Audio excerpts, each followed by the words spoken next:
Everybody, and welcome back. A lot of people have been asking me about the Gardner 2UC gearbox and if I could shoot a video on that, and that's what I'm going to do now. And in doing so, I'll also be covering the Gardner 3UC gearbox. A word of warning at this stage: this is quite a long video, so unless you've got a specific interest in 2UC, you might like to bail out or maybe skip forward quickly. This particular gearbox we're looking at here is actually new. It has never been used. It went on a Gardner 6LX engine to a customer in America some years ago. Now, they never actually used the engine, and the engine was never installed in a boat. And whenever they eventually got round to installing the engine, they decided to change the gearbox. And they took off this gearbox and they fitted a twin disc instead. And I was then able to buy the gearbox back from the States again. So it's brand new. If anybody's got a 2UC that's giving bother on the auto replacement, this is the item for you. It's a 3-to-1 reduction. So before we go very much further on the 2UC, I want to go now and take a look at a modern gearbox for comparison purposes. This is a PRM 500. It's classified as a hydraulic gearbox because it uses hydraulic pressure within it to decide whether it's going ahead or astern. There's two clutches in there. There's a clutch for ahead and there's a clutch for astern. I can choose them by simply toggling this lever here. Straight up, it's neutral. Generally speaking, that's forward and that's astern. Unbelievably simple, very reliable. It needs an oil cooler, which the Gardner doesn't, but this is a modern gearbox. This is the gearbox of choice for the past maybe 30 years or something like that. Okay, we'll go now and we'll take a look at an actual 2UC gearbox, just for contrast. To look at the 2UC gearbox itself.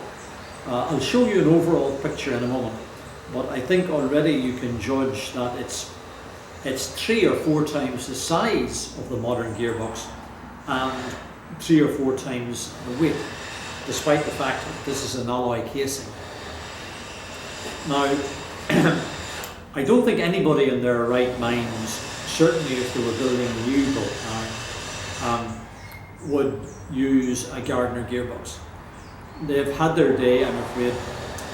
They're a super gearbox, excellent, very reliable, very simple. And if anybody's already got one of these gearboxes, it's nothing to be ashamed of. They're an excellent gearbox. Typical Gardner build quality, very reliable, they just go on forever. But they are mechanical gearbox. They do not use hydraulic pressure inside to achieve transmission. There is oil inside, but it's only there for lubrication and cooling purposes. Okay, so to give you some idea of the contrast, we're going to see how would you change gear with one of these Gardner gearboxes. Now, very often we employ rams on here to do the job for us. But just for illustration purposes, I'm going to put the gearbox ahead. Get the idea? Compared to the toggle, back into neutral, you hear that big clunk? That's very healthy.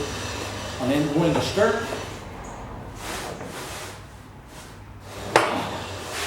That's a stern. You get the idea? As you can see, these gearboxes were designed in an era when men were men. So I'm going to go now and take a look at the theory of how the gearbox actually works. And I've taken a different approach this time. What I've done is I've shot some JPEGs from the user manual, which are excellent, and I thought it would be easier to talk you through those rather than actually taking the gearbox apart. Now, what this means is that you won't have my handsome figure to look at during the talk, and I'm sure that some of the lady viewers are going to be quite disappointed by that, but Um, I hope it won't disrupt your enjoyment too much. Here we have a diagram of the complete drivetrain on the, it's actually a 3 you see that's shown here, but the 2 you see is the same, it's just smaller. The first thing I want to point out is number 4 there, the driving spider. That spider is attached to the flywheel. Now it's not actually bolted to the flywheel. It kind of rides on studs with rollers on them so that the whole thing can slide back and forward. But the main torque, the torque is transmitted through that spider on ahead into the shaft. You'll see there item number 3 is a picket sleeve. Now that is bolted to the flywheel and the whole drivetrain kind of rotates around that. Items number 5, 6 and 7 are the planetary gears. Now these play a very important part in causing the gearbox to reverse, and we'll come to that shortly. You'll notice that I have indicated there the ahead clutch plates. These are a set of clutch plates, and the number in there is determined by the year of manufacture of the gearbox and the size of the gearbox and what engine it's on and so on. So whenever those clutches are pressed together, the whole drive, the whole power, the whole torque passes right through from the flywheel right up past the lubricating pump there, number 8, and right up through that bearing number 10 and right up to the small gear on the reduction. If the clutches are not pressed together, then no power is transmitted through at all and the gearbox is in neutral. Now if you take a look at this next diagram here, we've got a little bit more detail. When the gear stick is moved forward, it causes that geared wheel in the center to rotate clockwise. And if you study that carefully, you'll see that that causes the forward clutches to press on those plates that I mentioned previously, and the whole thing rotates forward. You can see there the planetary gears is made up of 2 parts. You've got the sun gear and the planetary gears themselves. You'll also notice on that diagram that we've got brake bands there. Now they go on the outside of the drum. The whole planetary gears and clutches are all housed inside quite a large drum, and I'll show you that later whenever we look at an actual gearbox. Now the effect of the brake bands, they are in effect astern clutches. So whenever the brake bands come in and close in on the drum, it can't rotate it. The effect of that is that the sun gear causes the whole output train to rotate in the opposite direction. Quite extraordinary. You can also see in that diagram there the small gear on the reduction at the back and the large gear in which it engages. And those gears are manufactured in pairs and must not be mixed. They must be kept together as a pair all the time. The next diagram gives us a closer look at the reduction. You can see the oil pump there just ahead of it. And you can see the big bearing there, number 2 and number 7. Most important here is number 8. You'll see that large nut there. And you'll see, I don't know if you can make this out or not, but number 9 is a small locking grub screw which prevents that nut becoming loose. If that nut becomes loose, what can happen is that whole latter end of the drive shaft whips. It just whips and rattles about all over the place. And the next thing you know, that bearing number 7 collapses and the whole shaft will break. This is quite a common feature, quite a common fault. So you must make sure that that nut, that number 9 nut, is kept tight. You need a large socket to go on there. You'll also see the bearings in the reduction themselves. Number 13 there, there's a pair of tapered roller bearings there which are very important. And you'll see the output shaft there, number 11. This is a closer view of the adjustment nuts on the ahead clutches. You can see the nuts there, and you can see the slotted screws that only need to be turned very little. That's the spider on the end, another view of the spider. That's another view of the small pinion on the reduction. Now this is a diagram of the stern clutch. I hope you can make it out okay. If you notice there where it says cam plate, just above that you can see a spring. Now that's quite a large spring, and what it does is it keeps the brake pans apart and away from the drum whenever the engine is ahead or in neutral. Once the gear stick is moved aft, there's a cam there which causes the brake pans to close in on the drum. And once they do that, they bring the drum to a standstill, and the planetary gears inside, as I explained before, force the gearbox to go astern.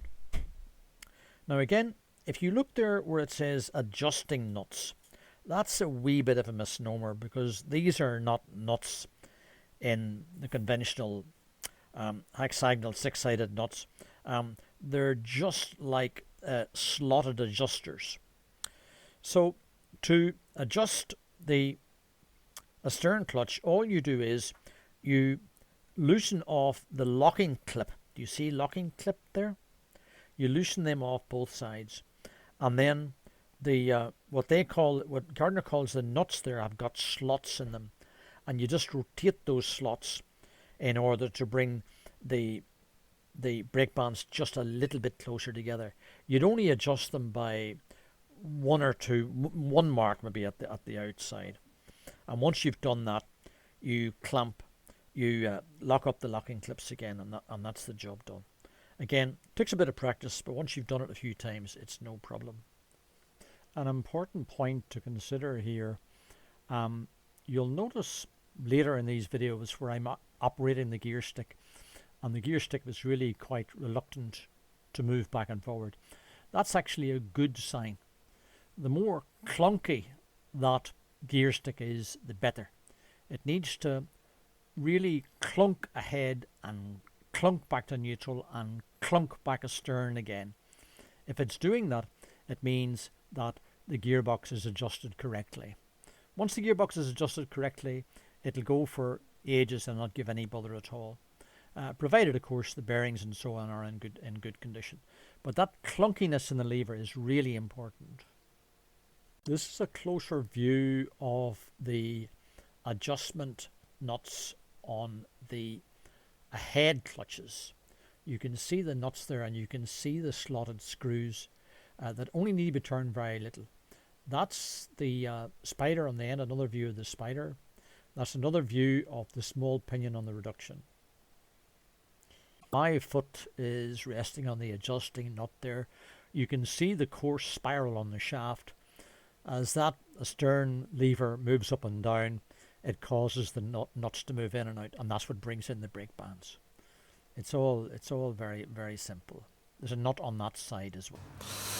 On the reduction, in here is where you've got that large nut that I talked about.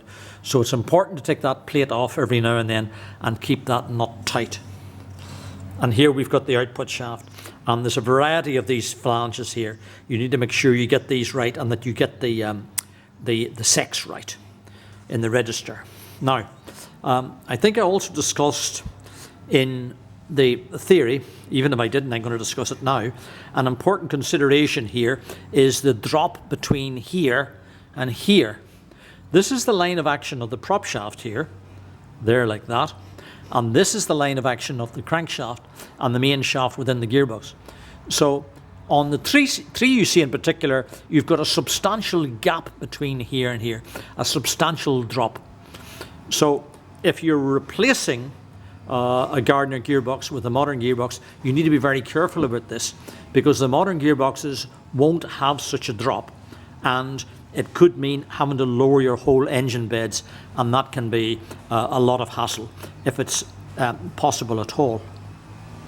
So that completes my guide to the 2UC gearbox, the Gardner gearbox. I'm sorry it was so long-winded. It's just that the technology involved in here is so different from modern technology that it needed a special treatment. I hope it wasn't too boring. Thank you so much.